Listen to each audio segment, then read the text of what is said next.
So one I thought of that brings free speech into the context of the world we're living in now is COVID-19 and the spread of misinformation.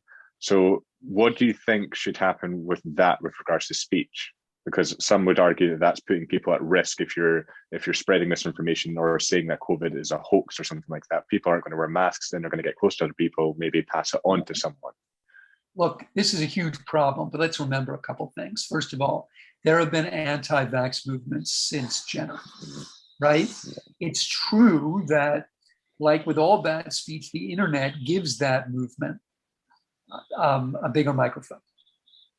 But if you start to try to enlist the state in regulating anti-vax statements, suddenly you're in the same realm as hate speech. What's an anti-vax statement?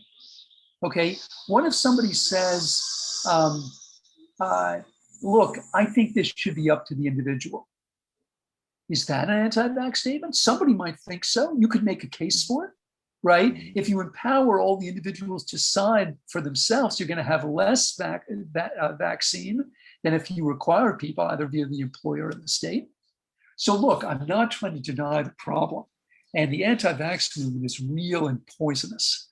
By the way, the UK didn't help by publishing that article in Lancet many years ago about, vaccines causing autism, in which, by the way, the author actually invented cases.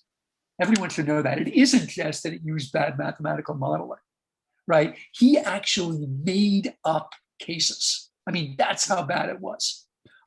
So there's an enormous amount of lying about vaccines on the internet. But I still don't want the state to be censoring them, because then the state gets to decide what an anti-vax statement is, or even a statement about controlling COVID. What if somebody says, hey, how come the local florist is still closed, but Walmart gets to sell flowers?